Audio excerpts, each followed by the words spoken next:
Welcome to Anime Fanjutsu, where we talk all things anime.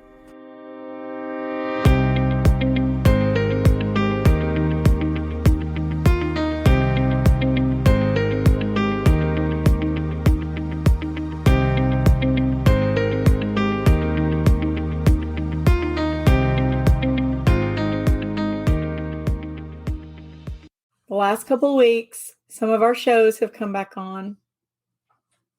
And the two that I'm really excited about and that I want to talk about today are Tokyo Revengers and Bungo Stray Dogs. I haven't watched any of the Tokyo Revengers yet, but I read the manga, so I know what's going on, I think. Yeah, I won't be giving you any spoilers since you've already read the manga. But I want to start with Bungo Stray Dogs. I haven't had time to watch the most recent episode, but I think I know mostly what happens. Without giving away too much, because I know that you know that this happens already, we get the forming of the Armed Detective Agency. And we get to see that Rampo was not only one of the first members, he is a founding member.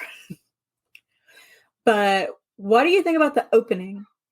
I like the opening. I think it's going to be better. I think the next opening is going to be better because it's going to be the same song, but it's going to be like with all the other characters, and that's the one that they actually put effort into. Mm-hmm. But I like the song. I like the song, and I will say I have loved the openings for the other two seasons because of how they used light and how beautiful it was. And this one was very different, but I really liked that it felt stylized, how in the beginning it's black and white except for blood. Anything that's blood is red, but everything else is black and white. And then how it kind of changes at the end to present day and everything's in color. I like that we're getting a little backstory on how everything came to be because I like backstory.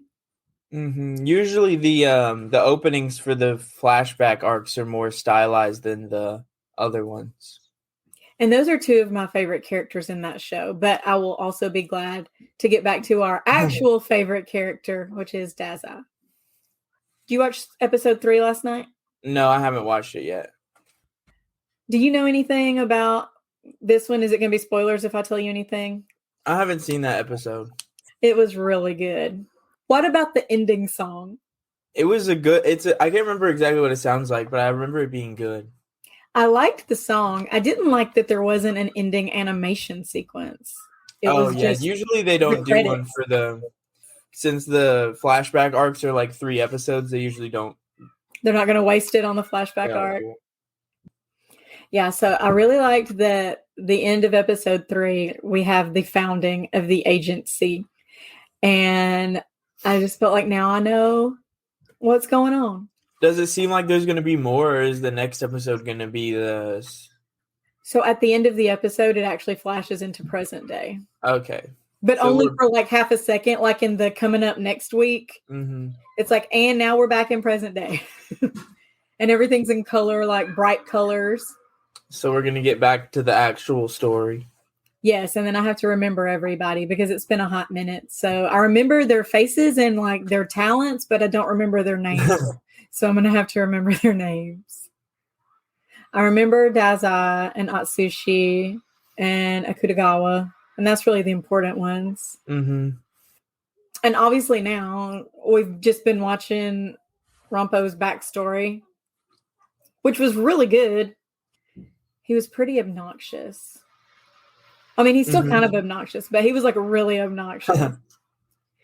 But in the last episode that we watched, episode 3, he got humbled a little bit, so he won't be as obnoxious now. That's good. He was being very arrogant, and the president kind of gave him a what's up. They had to come to Jesus. So Tokyo Revengers, you've not watched it. Have you watched the opening? I haven't. Or I think I did when they released it before the anime actually came out. So what I like about it is, like I was talking about the first 2 seasons, 3 seasons, however much of Bungo Stray Dogs, how it was that beautiful animation with the lights. Mm-hmm. That's what this opening reminds me of. The lighting is beautiful. And I feel like the opening really gives you a sense of the bromance that is brewing between Takamichi and Shifuyu. Shifuyu is my favorite character. Mikey is still my favorite, but he's going to lose out to Shifuyu if he doesn't do something soon, because I'm not really seeing him that much right now. And he's going to show up at the end of this season, I think. Shifuyu's turned out to be like really cool. And I like that Takamichi's like riding on the back of his motorcycle. So in the first episode, we find out obviously that Hina died. And everything bad happened. Shifuyu gets shot and killed, and that's terrible. We saw that at the end of the last season, but they do obviously the flashback. And so I thought, one, it was cool that Kazutora came back and saved Takamichi, but then also like slapped him around a little bit and was like, what have you done? What is going on? Then is tricked by Naoto to meet with Takamichi and then arrests him. And Takamichi's like, what's going on? But then when they get back in there, he's like, obviously I had to arrest you, and he wanted to quit. And he was like, no, you've changed my life. You have made a difference. And sends him back from the police station, which I always wonder, like when he goes back, or when he comes here, like, what's the other version of him doing? Like, there's a version of him just sitting in jail now. Like, probably, how I don't know. Even acting or know how to act? Because obviously it doesn't act the same. Otherwise, he wouldn't have become a horrible person that took over Tomon and ordered Hina to be killed on accident without knowing that he was ordering her to be killed. But still, he had to order someone to be killed for that to happen. And it seems like if he was in his right mind when he came back to now, he wouldn't have done that in that storyline. So it's real weird. It's like he turns into a different person when his present him leaves. But my favorite part so far of the first 3 episodes was in the 3rd episode when he tells Chifuyu the truth. Oh, yeah. I like that part. I like that somebody finally knows. And then he was like, I'm killed by Kisaki. And then I like how Takamichi was just like, oh, I was just joking. Ha ha ha ha ha ha. But then he was like, I kind of figured it would happen, but it still makes me mad. And he just totally believed him. And he's like, well, I noticed there's sometimes when you seem like you're like really here, when you're like a different person and you've been fighting by yourself all this time. And I really respect that. And then, of course, Takamichi starts bawling. And he has to tell him what a big crybaby he is. Yeah, in this part, Chifuyu becomes like a big, like, main character. And I like that Crybaby was the name of the first song of season 1, and he's still a crybaby. And it was the name of the last episode of season 1, too. Also, I really like that in this timeline where he's gone back, all 4 of his like original buddies are now in the 1st division of Tomon, and he's their captain. So like they were kind of like outsiders when he got pulled in by Mikey, and now they're all involved. And I think that's really cool. Although not cool because that's how Akun ends up getting killed in the future, but it is what it is. My favorite line is towards the end. Maybe it may have been the end, but it was either the very end or towards the end of episode 3. Shifuyu says something about he calls him partner, and like that's what we were left with at the end of the last season was him saying like we're partners, and then he gets shot. Like this was the beginning of their partnership. They're partners because he told him the truth, and they have their bromance now. Their bromance can rival that of Mikey and Draken. They said that in present day, before he went back, that nobody's seen Mikey for a really long time. And then 2 of the founding members end up getting murdered at the same time Shifuyu gets murdered. And somebody goes missing, and they are speculating that Mikey is the one that kidnapped him. And they think that Mikey is taken out like founding members of Tomon. I know you've read it, so you'll know the answer. So don't tell me, but I won't say anything. I don't think that's true. I think if Mikey was the reason somebody disappeared, it was to protect them. because I am always Team Mikey. Mikey is my little bro. He can do no wrong. I'm Team Mikey. I like Mikey in this season. I think that stuff is going to show up at the end of this season. I hope so, because I miss him. It's probably going to be a cliffhanger at the end of the season, I think. Of course, so that I have to just wait forever. Because I think most of this season is with the dragon guy or whatever. Yeah. He's bad news. I read all of that arc and then a little bit after it. So I think I've read everything in this season, but then the next season I won't have read it. What's his name? Taiju? I think so. Something like that. And then he's got the cool little brother that was just living his life and being sweet and awesome. Yeah, he's the good one. I like him. And then his brother is just the worst. But in the future, before he came back, they were saying that the little brother actually became the leader of the Black Dragon and like turned them terrible. So we have to stop that from happening. But we've already made progress because his captain, who was also his buddy, Mitsuya. Yeah, I think so. Refused to let him leave Tomon. He had told his brother that he would quit Tomon if he didn't kill Takamichi. And so he goes to Mikey and he's like, I got to quit. And they're having like this officers meeting. Oh, yeah. Takamichi's trying to convince Mikey that he can't let him quit. And he's doing all this stuff that Shifuyu told him to do, like giving him this snack that's his favorite snack. And he was like, what are you doing? And he's like, don't worry. If this doesn't work, we've got a plan B. And he pulls plan B out of his pocket and it just says gumption on it. He's like, no. But then Mikey turns it over to his captain, Mitsuya, and lets him make the decision, and he will not let him leave. And I thought that was good. And I also thought it was good that he knows him well enough that he still had trust in him, because some of the other people thought he must be a spy. Yeah. And at the very beginning, even when Takamichi is hanging out with him at the bowling alley, he like has all these bad vibes about him because of what he knows from the future. And then as the episode goes on, he's like, wait, this is kind of a cool dude. He's like pretty nice. They're like going to his house, which is how the whole problem starts. When Taiju slaps his sister across the face and Takamichi, who's already been beat up super bad, still tries to jump up and defend her. I think that also made Haka, I don't know how to say it. I don't know. I think that also made little brother of Black Dragon dude really respect him and like him more. He does have gumption, if nothing else. It's not physical prowess. He has gumption. So what else have you been watching or reading? I've been reading One Piece. That's all. There's a new chapter today, but I haven't read it yet. So are you caught up with One Piece? I'm caught up. How long did it take? About a year on and off reading the manga. I didn't watch it. That's a long time.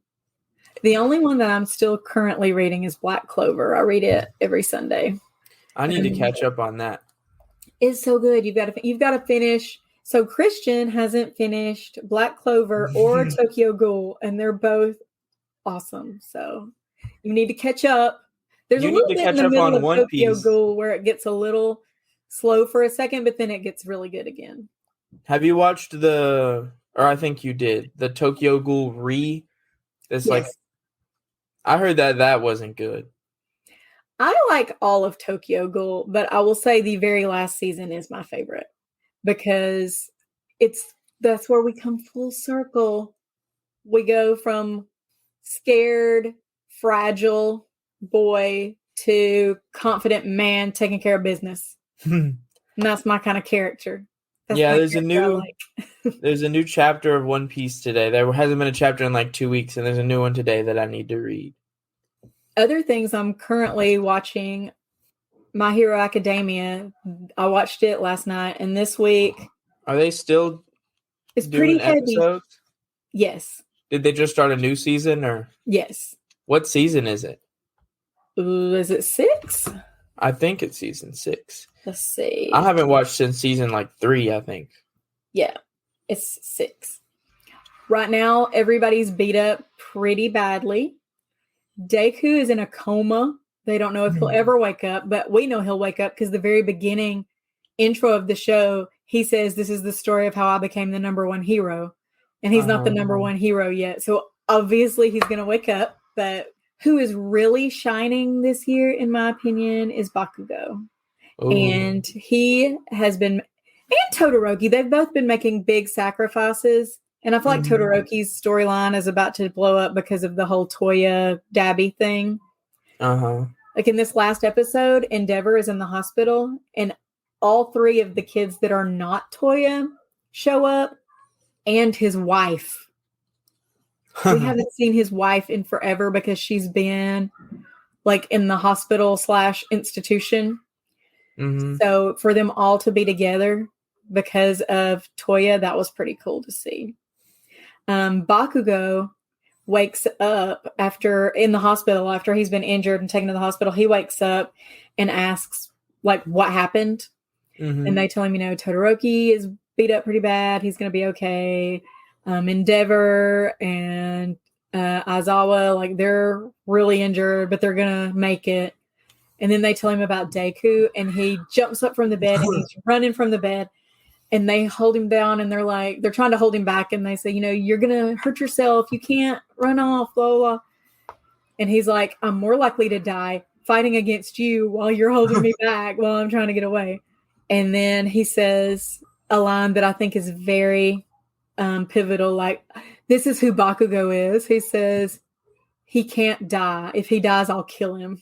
And I'm like, that is so his personality. Also, they did a little flashback on Hawks, and he had a tragic backstory. His dad was a criminal that murdered somebody for money, and his mom was like hiding him, and they were living a terrible lifestyle.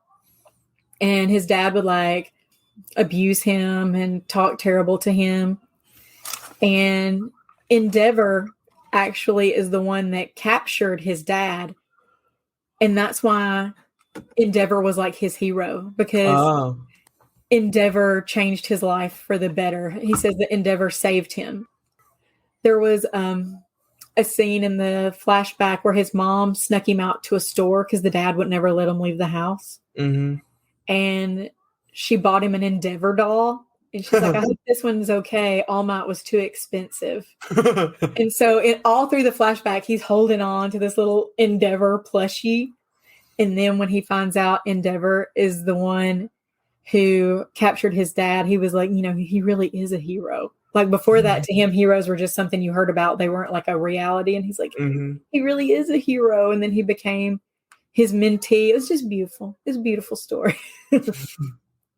And also, I feel like Shigaraki actually has a pretty cool character arc. Like, even though he's obviously a terrible villain, I feel like they've made him very sympathetic. Like, what do you expect to happen when your quirk is that everything you touch turns to ash? And I don't know. And he is trying to like reach out to his family and literally kills them all on accident. Like, he killed his parents and his sister, who was his best friend. He turned her to ash right in front of himself. And that is a villain backstory right there. Like, what is supposed to happen from that? I'm also almost done with 7 Deadly Sins, but it's slow going now because all my shows have come back on. So instead of just sitting and watching 5 episodes of 7 Deadly Sins every night, I'm watching other stuff. But I maintain still that Bon is the best character, and that the guy that is the voice actor, we talked about this last time, the guy that's the voice actor for Meliodas and all these other things is the best voice actor of all time in anime. I haven't been watching anything though. I watched some Bleach and I watched some Bungo Stray Dogs, but that's all. I gotta get back into Bleach. So I got to figure out where I ended. Finally, I want to let everybody know that even though over and over and over and over I have said I will never watch that time I got reincarnated as a slime, just solely based on the name because it sounds so ridiculous, I have watched some of it now. And it was so ridiculous. I watched 1 episode and I'm not watching any more. I watched 3 episodes, and I will say it is silly in the way that One Punch Man is silly. It's very like over the top silly. I don't like it as much as One Punch Man though, but it's not terrible. Like I will probably eventually finish it. So that's my I'm not watching confession. any more of it. Did you get to where they're actually a person and not a slime? No. They're able to make their body into other presentations, but not a person. But they can act like dragons and weird things like that. That's weird. It was really weird. So everybody join us next week. We're going to be talking about more cool stuff. And let us know what animes you think we should watch. Make sure you subscribe to the podcast wherever you get your podcasts, and be sure to follow Anime Fanjutsu on Instagram. We are at Anime Fanjutsu.